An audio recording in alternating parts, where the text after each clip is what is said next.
Hey y'all, hey, it's Tiff B and I'm back with the third week to my series. 5 things that nobody told you about starting your online boutique, your online business, or your business period. Today, we're going to be talking about inventory.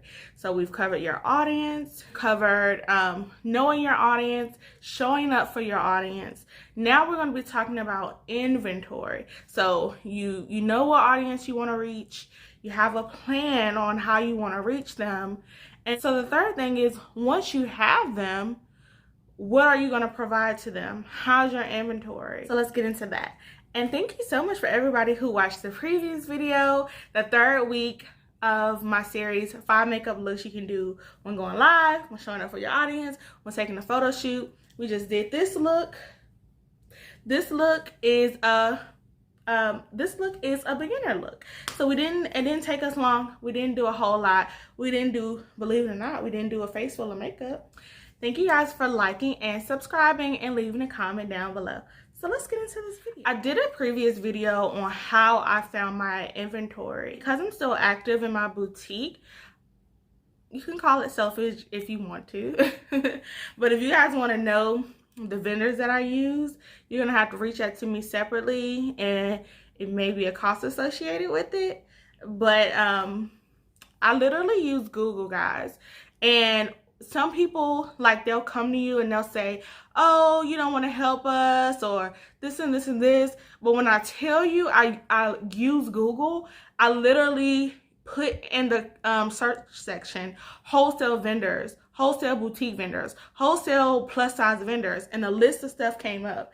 Now, how I knew it was legit was they asked me for my EIN number, or they asked me for my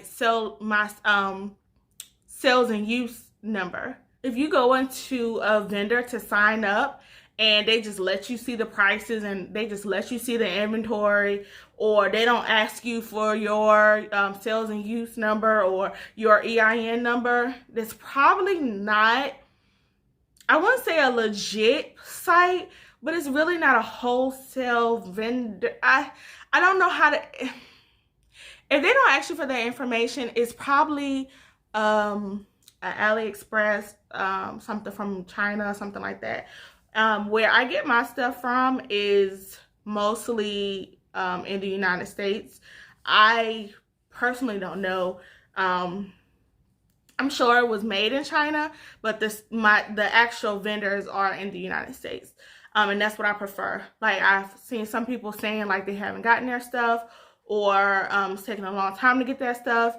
I haven't waited more than probably like 3 to 7 days. Like this vendor that I just ordered from, the shipping is kind of costly. I paid $50. Today I paid $38, and it's coming from the UK, but it gets here in like 2 days.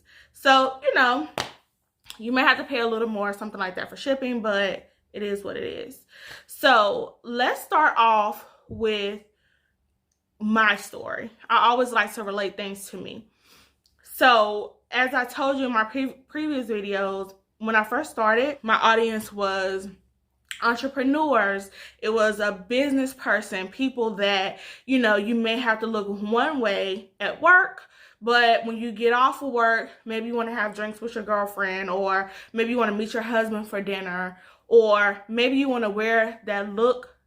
You want to buy it one time, but be able to wear it to work and be able to wear it on another occasion, like for a date night or girls' night out or something like that.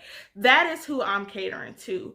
And so when I first started my boutique, those are the clothes that those are the clothes that I purchased.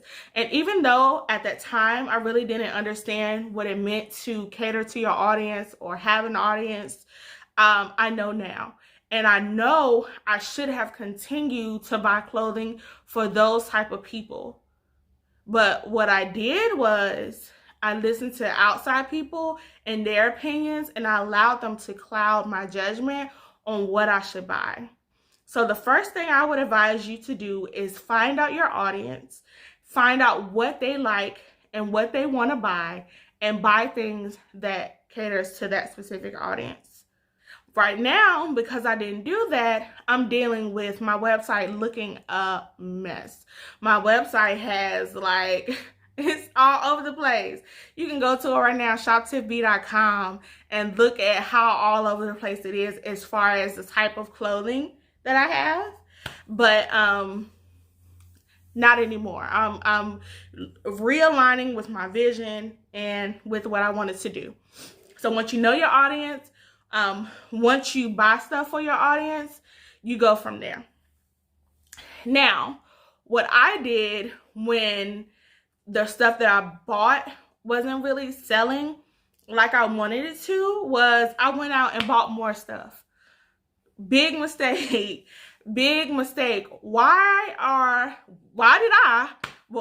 we going out buying more stuff, spending more money when we didn't get the investment back from the first stuff that we bought? So instead of going out and buying more stuff thinking, oh, they just don't like that, what I should have did was went harder at finding the people who would have liked that, who would have, I should have went harder on posting like the content that I post on social media. I should have went harder at making sure that catered to the audience that I was trying to reach, or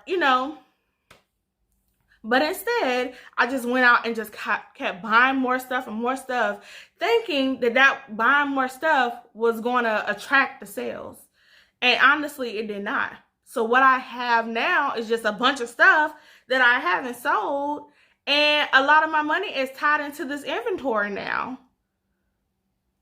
So I have to take my first big L. My first big L in my boutique business was the fact that I spent money on inventory that I can't sell or am not selling because I didn't take the time to figure out who my audience was at first. So what I would suggest you do is get a couple of pieces, 1 to 3 pieces of inventory that you can sell.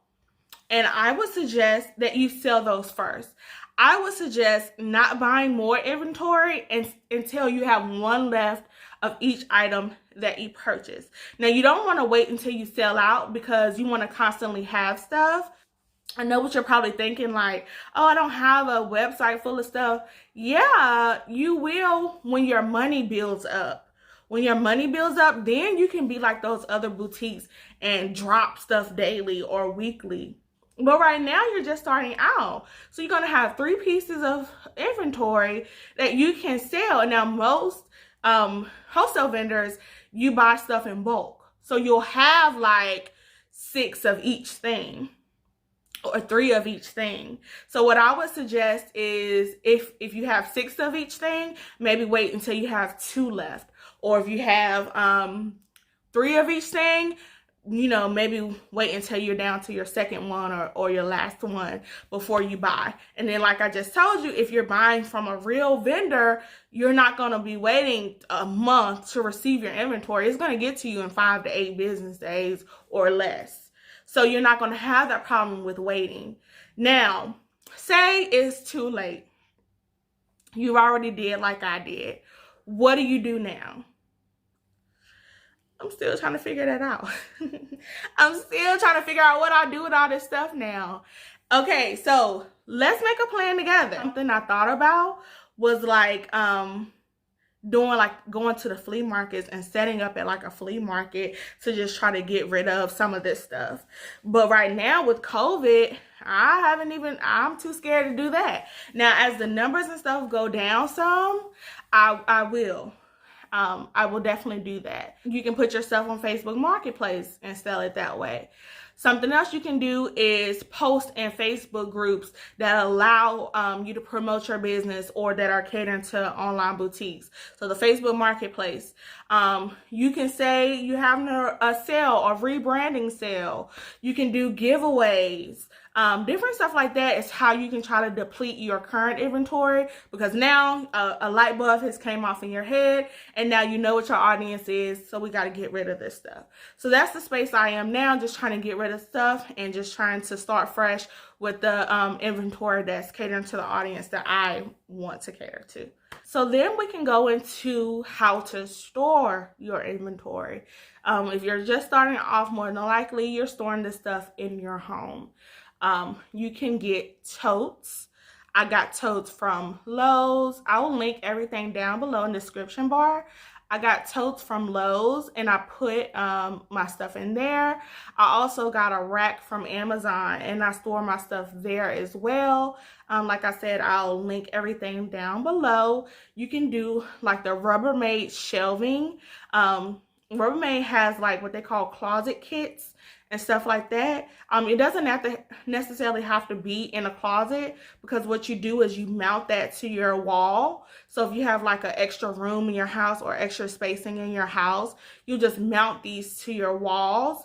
It needs to be mounted to like the, I think what they call it, the boards or the anchors or the studs in your wall, and so that it doesn't fall down when it gets the weight of stuff on it, and you can use that as well. I'll also link that down below. I actually use that for my personal closet. And so you also may have questions about how to keep up with your inventory.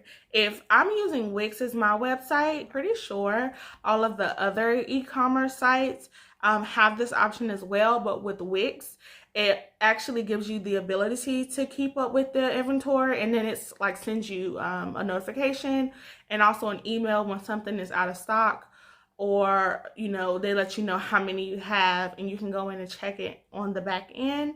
Also, you can use Excel to keep up with your inventory if you want to do it that way. What I did with Excel was I made an Excel sheet. I put what I bought, how much it cost, how much the shipping was, and then I made a section for if I liked that vendor or not, or if I would reorder from that vendor or not. I will say sometimes with the vendors, it's a hit and miss. I've only had to send like one thing back. I've sent 2 things back since I've gotten stuff. But for your inventory, how you know if you should pick that item, or how do you know if the quality is good? The vendors have reviews, and so if you look at their reviews and you see they have a 4-star, but they have 500 reviews, that's something that's okay. That's something that you can feel comfortable ordering from. If you look at their reviews and they have a 2-star and they have 30 reviews, that's probably something that you're not going to want a vendor that you're not going to want to order from. Now, you do have to keep in mind that some people are just never satisfied, or some people they just may have a bad experience. So I give them a little leeway. Like if they have, like I said, if they have a 4 and they have a pretty good amount of reviews, I'm going to accept that. But the 2 things that I did send back, they didn't really look like the picture. The colors were off. The quality was off. So if you have to send something back, please do, because everything that you present to your audience, it has your name associated with it. So if you send something out that's bad quality, you best believe they're either going to write a review, or they're going to word of mouth. They're going to tell everybody, I ordered for such, such, such. This was horrible. And you don't want that. So if you need to send it back, if you can't sell it, what you do is you either price it based on what the quality is, or you send it back. But I believe that's it, guys. So just remember, the first step is thinking about what audience you want to reach. Who do you want to sell these items to? What type of person? Do you want to sell it to somebody who, they like to show a lot of skin? Do you want to sell it to somebody who's more modest? Do you want to sell it to, your church type of audience? You want to sell swimsuits, so people that are going out of town or to the pool or something like that. Who is the audience you want to sell to? And then think about what they would like, what they would want. If you're selling to swimsuit models, Do they like the ones that clamp in the front? Do they like the ones that clamp in the back? Do they like ones you can switch up the tops and the bottoms and they still match? Think about like what your audience would like. If you sell jewelry, do they like gold? Do they like silver? Do they like dangling pieces? Like what kind of jewelry does your audience like? You think about that, and then you go out and you find a trusted vendor or somebody who has good quality items, and you purchase from them. Don't try to buy too much at one time. What you want to do is just buy a couple of pieces, test it out on your audience, and go from there. You take the feedback from your audience and you go and you purchase more stuff as you sell more stuff. So every time, like with me, we'll get into cost on the next video, but with me, I still haven't paid myself. I've had this boutique for like 8 or 9 months and I still haven't paid myself. But what I'm doing is reinvesting the money. So when somebody buys something, it goes into my business bank account and it stays there until I'm ready to buy something else, or it stays there for my ship station. Ship station is how I print my labels and stuff, or it stays there for different costs associated with the boutique or with the business. I don't touch that money. That money is recycled back into the business. What you have to think about also is your taxes. You have to pay taxes. So you don't want to go out spending money and then here comes time to pay your taxes and you don't have that money. So you have to think about that as well. But guys, I hope this was super, super helpful. Please, please, please comment down below with any questions that you have regarding inventory. Please also don't forget to like and subscribe. You can also follow me on my social media outlets, @adose_Tiff. By the way, I'm thinking about changing that name to Tiff the Entrepreneur. What you think about that? Comment down below and let me know. Then you can follow me if you want to follow me on my boutique pages. You can definitely do so on Facebook at Tiff B's Boutique. You can also do so at shop_Tiff B. But I thank you guys so much for rocking with me and growing with me. Guys, I'm not perfect, but I'm doing this so that we can grow together. I'm doing this, again, so that you can learn from my mistakes and learn from the stuff that I did wrong. And I learned from the stuff that I took my losses on. So hopefully this has been super helpful to you. I love you guys. Thank you so much for rocking with me. Please share this video with somebody you know may need it. And I'll talk to you guys next week.